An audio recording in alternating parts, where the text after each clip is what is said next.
नमस्ते बच्चों, मैं Tripti Sangani Saraswati group of education channel जो आपकी एजुकेशन चैनल है उसमें आपका फिर से स्वागत करती हूँ।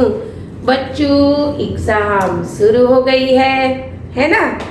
यस, इसीलिए हमने रिवीजन भी स्टार्ट कर दिया है। पिछले 3 तास में हमने अलग अलग तरीके से 3 रिवीजन को खत्म किया है। आज इस तास में हम रिवीजन के अंतिम चरणों में हैं, यानी कि चैप्टर नंबर 9 से लेकर 12 तक का ऑब्जेक्टिव और सब्जेक्टिव रिवीजन हो गया।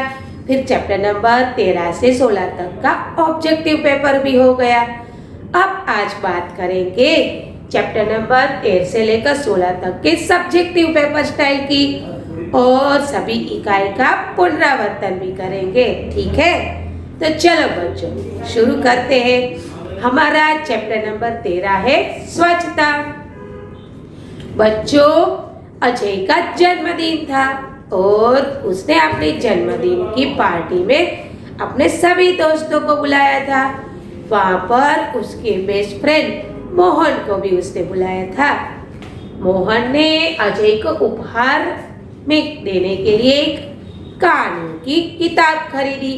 उसे अच्छी तरह से सुशोभित किया और अजय के घर चल पड़ा। जब वह अजय के मोहल्ले में जाता है, थोड़ी दूरी पर उस पर एक केले का छिलका गिरता है। यह देखकर मोहन दंग रह जाता है।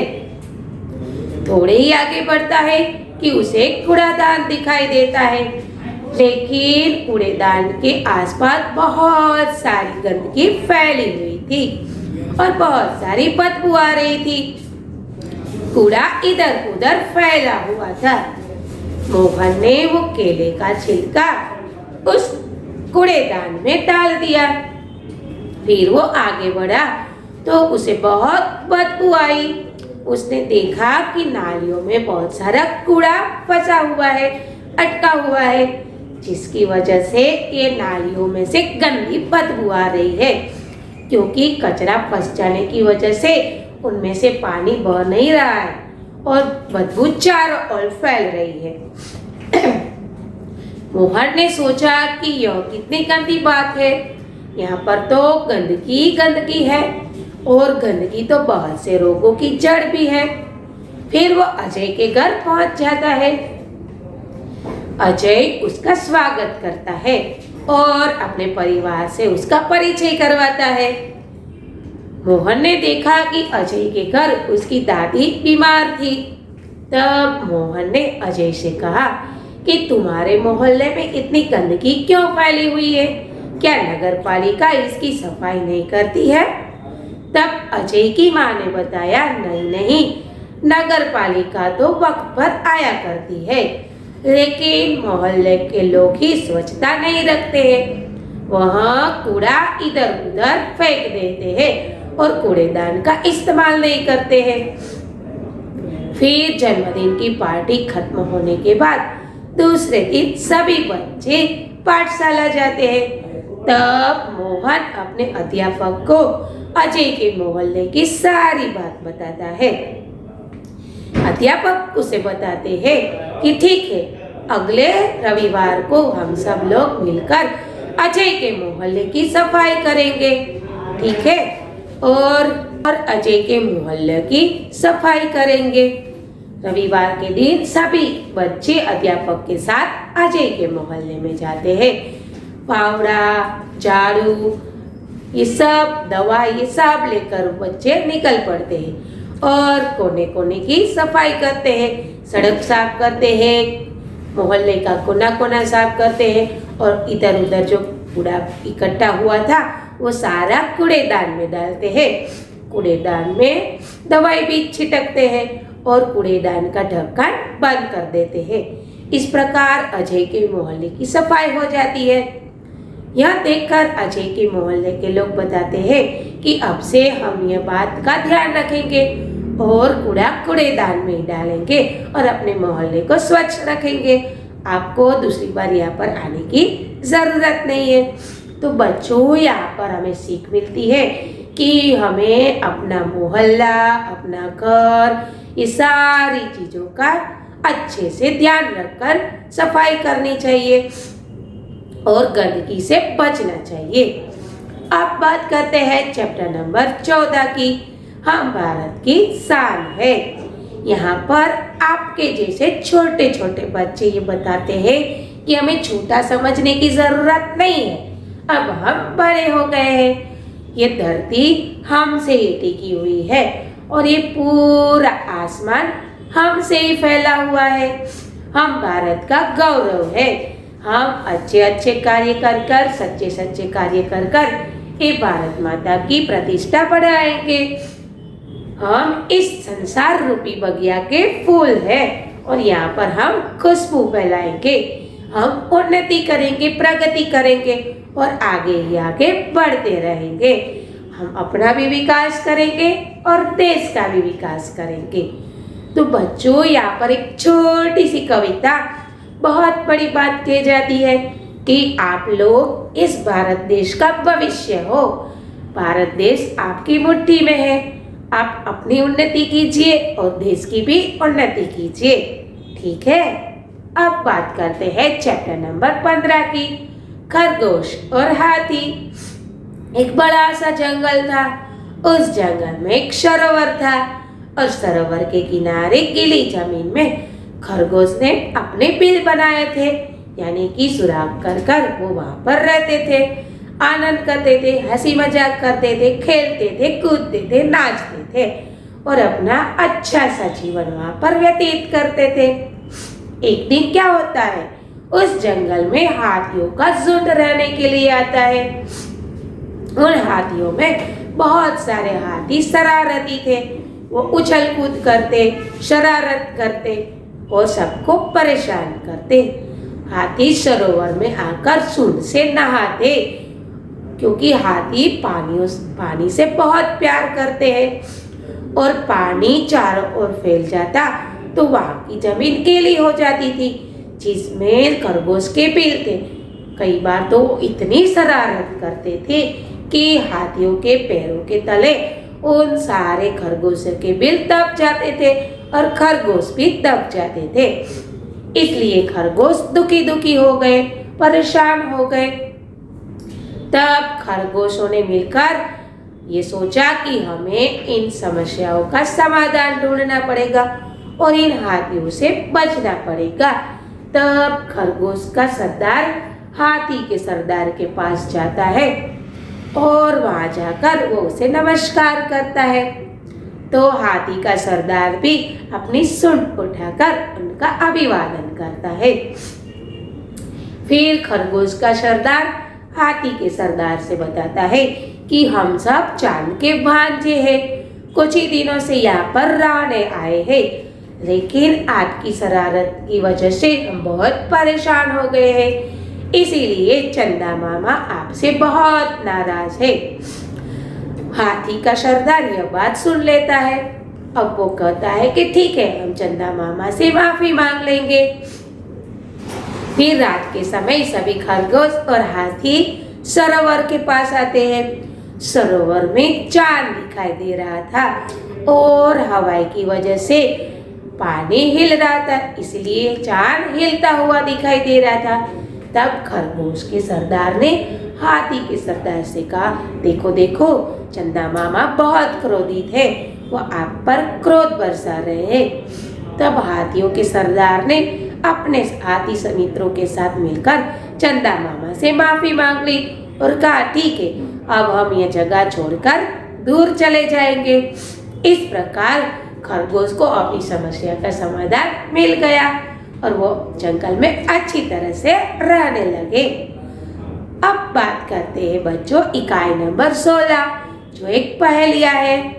वहाँ पर पली पली है कि गोल गोल आकार है मेरा, हर कक्ष में रस भरा है और मैं स्वाद में बहुत मीठी हूँ। चलो बताइए मैं कौन हूँ? तो उसका उत्तर है जलेबी। फिर बात करते हैं पेड़ की कि मैं अपने पैर धरती पर छिपाता हूँ और अब मैं अपना शीश आसमान पे उठाता हूँ। मैं कहीं हिल डुल सकता नहीं हूँ। मैं अपनी जगह पर स्थिर रहता हूँ और मैं अपने पैरों से ही भोजन करता हूँ। चलो बताइए मैं कौन हूँ? तो जिसका उत्तर है पेड़, क्योंकि पेड़ अपनी मूली जमीन के अंदर छिपाते हैं और वो अपने पैरों से ही भोजन करते हैं, लेकिन वो एक जगह से दूसरी जगह नहीं जा सकते हैं। चलो अब 3 अक्षर का नाम है मेरा। मैं सर पर रहती हूँ, सर पर मेरा स्थान है। अगर अंत कटे तो पग बन जाऊं और बीच कटे तो कहीं पर भी पड़ी रहूं। चलो बताइए मैं कौन हूँ? तो उसका उत्तर है पगड़ी। अब आगे देखते हैं कि पहाड़ है लेकिन पत्थर नहीं है, नदी है लेकिन जल नहीं है, और शहर है, नगर है, लेकिन उसमें कोई जीव रहने वाला नहीं है। जंगल है लेकिन कहीं पर भी पेड़ नहीं है। चलो बताइए मैं कौन? तो उसका उत्तर है मानचित्र, यानी कि नक्शा। ठीक है, अब अंतिम पहेली देखते हैं कि कागज का घोड़ा हूँ और धागे की लगाम हूँ। अगर धागा छोड़ दिया जाए तो मैं उड़ जाता हूँ। चलो बताइए मैं कौन? उसका उत्तर है पतंग। तो बच्चों, यहाँ पर हमारे इन चारों चैप्टरों का रिवीजन खत्म होता है।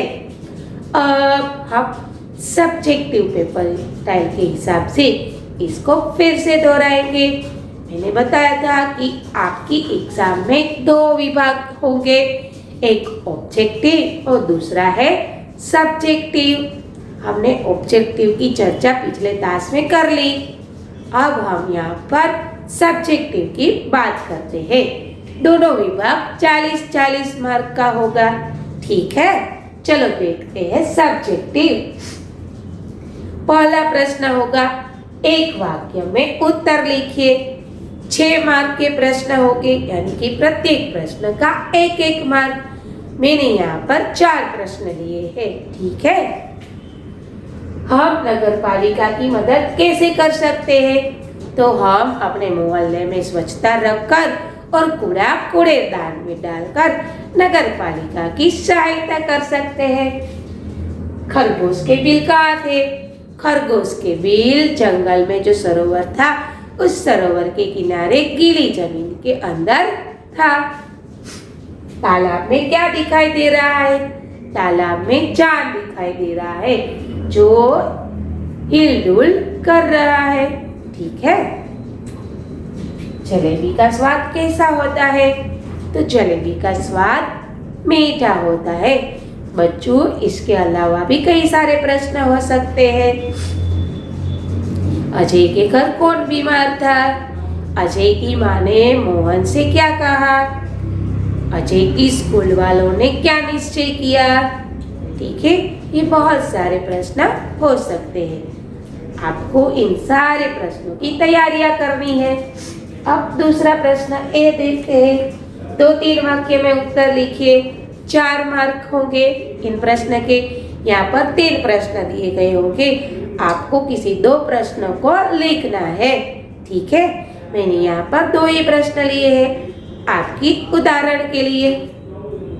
पेड़ हमें किस तरह मददगार होते हैं? तो पेड़ हमें छांव देते हैं, शीतल पवन देते हैं, फल फूल ऑक्सीजन वगैरह देते हैं। इतना ही नहीं, पेड़ की लकड़ी फर्नीचर के लिए इस्तेमाल होती है।